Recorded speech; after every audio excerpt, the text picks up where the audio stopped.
Alhamdulillah wassalatu wassalamu ala rasulillah wa ala alihi wa sahbihi wa mawalah amma ba'd. Pada kesempatan yang sangat berbahagia ini, kita akan mencoba lagi untuk membahas tentang kisah. Kisah itu adalah singkatan dari Quran, istighfar, dan selawat adalah solusi untuk menghadapi kehidupan atau solusi hidup. Sebagai makhluk sosial atau yang tidak bisa hidup sendiri, atau dalam bahasa Arab kita diberi namanya ins, manusia. Insun itu artinya orang yang senang, orang yang betah hidup bersama orang lain.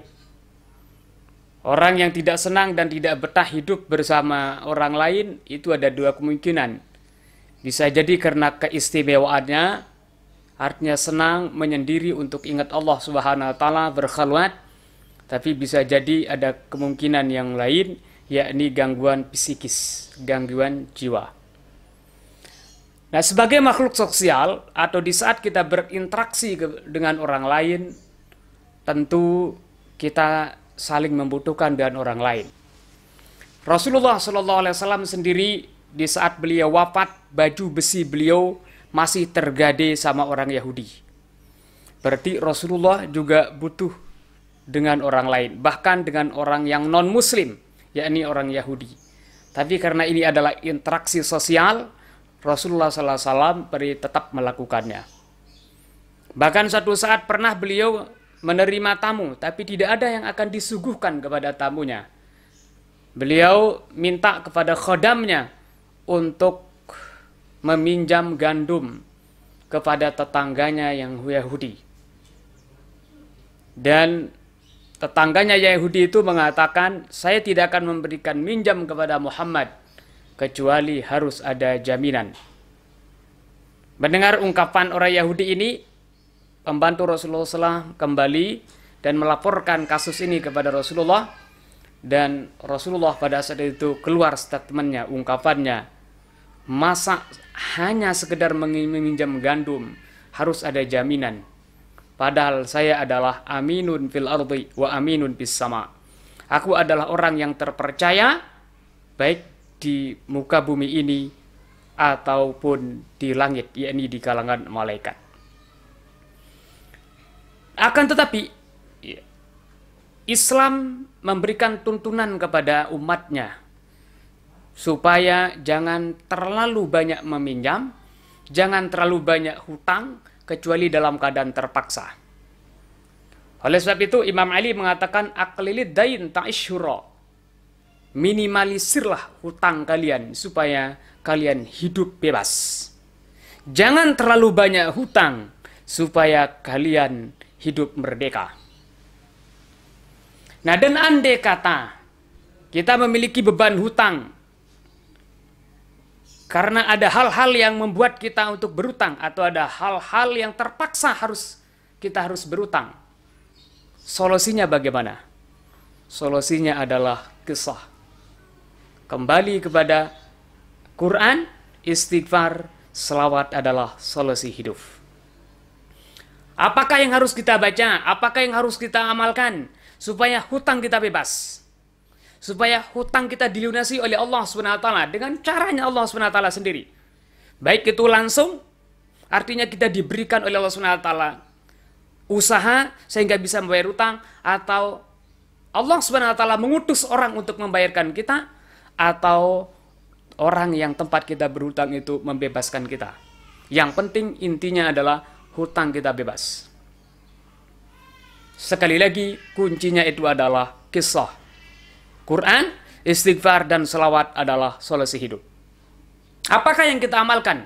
Yang perlu kita amalkan supaya hutang kita itu bebas dengan izin Allah Subhanahu wa taala, yang pertama adalah Quran, yakni membaca la ilaha illa anta subhanaka inni kuntu minaz zalimin.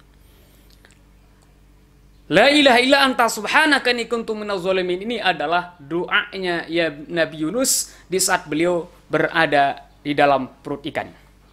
Fanada fi zulumat an la ilaha illa anta subhanaka inni kuntu minaz zalimin. Nabi Yunus itu menyeru kepada Allah SWT, berdoa kepada Allah SWT. Fi zulumat, di saat berada di dalam kegelapan. Kalau kita berbicara tentang masalah kesusahan, kayaknya tidak ada orang yang paling susah dibandingkan dengan Nabi Yunus. Kenapa? Bayangkan beliau berada dalam 3 kegelapan. Pertama, kegelapan malam. Yang kedua adalah berada dalam kegelapan dalam laut. Yang ketiga adalah berada dalam kegelapan karena berada dalam perut ikan. Tapi di saat mohon kepada Allah dengan la ilaha illa anta subhanaka inni kuntu minaz zalimin, fastajabna lahu wa najjaynahu minal gham. Kami mengabulkan, menjawab permintaan atau doa Nabi Yunus, wa najjaynahu minal gham, dan kami menyelamatkannya dari kesusahannya. Itu firman Allah Subhanahu wa taala. Dalam sebuah hadis mengatakan wa da'watu Zinnun, dan doa daripada Zinnun yaitu Nabi Yunus, iz fi batnil hut, ketika berada di dalam perut ikan, la ilaha illa anta subhanaka inni kuntu minaz zalimin. Ma da'a rajulun bihi, tidaklah seorang laki-laki berdoa menggunakan la ilaha illa anta subhanaka inni kuntu minaz zalimin illa stajaballahu lahu, kecuali Allah akan mengabulkan doanya. Yang kedua yang perlu kita perbanyak adalah istighfar, yaitu banyak mohon ampun kepada Allah Subhanahu wa taala. Kenapa? Rasulullah SAW bersabda, "Mad lazimal istighfarah."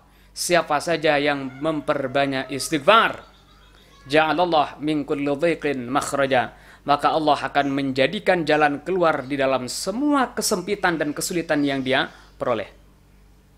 Kemudian, mad lazimal istighfar, siapa saja yang melazimkan memperbanyak istighfar, ja'alallah min kulli hammin faraja, Allah akan memberikan kesenangan di balik kesusahan yang dia dapatkan.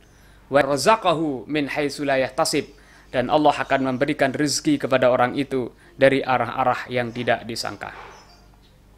Kemudian yang ketiga yang kita amalkan adalah salawat, yakni mendoakan Rasulullah sallallahu alaihi wasallam. Rasulullah bersabda, "Man shalla alayya marratan wahidah," siapa saja yang berselawat mendoakan aku hanya 1 kali, sallallahu alaihi asyara marrat, maka Allah akan membalas doanya itu untuk memberikan kesejahteraan, yaitu sebanyak 10 kali lipat. Dan orang yang berdoa setelah membaca selawat, maka insya Allah doanya akan cepat dikabulkan oleh Allah Subhanahu wa taala. Karena Rasulullah SAW suatu saat bersabda kepada salah seorang sahabatnya yang bernama Ibnu Mas'ud. Beliau mengatakan, "Ya Ibnu Mas'ud, wahai Ibnu Mas'ud, sal tu'tahu." Mintalah kepada Allah, tu'tahu, engkau akan diberikan. Rasulullah mengulang sabdanya, sal tu'tahu, berdoalah kepada Allah, tu'tahu, maka Allah akan memberikanmu atau mengabulkan doamu. Kenapa Rasulullah SAW mengatakan seperti ini? Karena Ibnu Mas'ud pada saat itu sebelum berdoa kepada Allah Subhanahu wa taala, beliau membaca selawat terlebih dahulu. Artinya selawat yang kita baca, yang kita persembahkan kepada Rasulullah SAW itu akan menyebabkan doa kita cepat dikabulkan oleh Allah Subhanahu wa taala. Nah, setelah yang 3 ini kita baca, apalagi bisa sampai 100. Artinya la ilaha illa anta subhanaka inni kuntu minaz zalimin. Kemudian berikutnya istighfar kita baca 100. Kemudian berikutnya selawat kita baca 100. Kemudian baru kita mohon kepada Allah Subhanahu wa taala dengan doa, Allahumma kfina bihalalika. Ya Allah, cukupkanlah bihalalika, dengan anugerahmu, pemberianmu yang halal, dengan rizkimu yang halal. An haramika, sehingga tidak terlintas di dalam pemikiran saya, sehingga tidak mendekat di dalam diri saya itu rizki-rizki yang haram atau harta-harta yang haram. Wa bi ta'atika am ma'siyatika. Ya Allah, berikanlah aku, cukupkanlah aku dengan ketaatanmu, sehingga tidak ada kesempatan dan waktu untuk berbuat maksiat kepadamu. Kemudian yang ketiga adalah wa aghnina bi fadlika amman siwa, dan cukupkanlah kami ini dengan karuniamu, sehingga kami tidak membutuhkan orang lain. Artinya, sehingga kami ini tidak terlalu banyak mengharap orang lain, tapi sepenuhnya kami berharap kepadamu.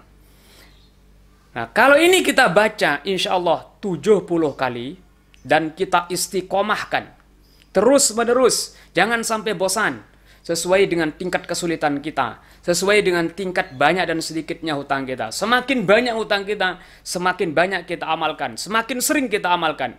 Bila perlu kita amalkan sebelum subuh, setelah subuh, setiap selesai sholat, maka insya Allah dengan izin Allah Subhanahu wa Ta'ala, semua beban hutang kita akan terbayar oleh Allah Subhanahu wa Ta'ala sesuai dengan sistemnya Allah Subhanahu wa Ta'ala. Wallah Subhanahu wa Ta'ala a'lamu bissawab.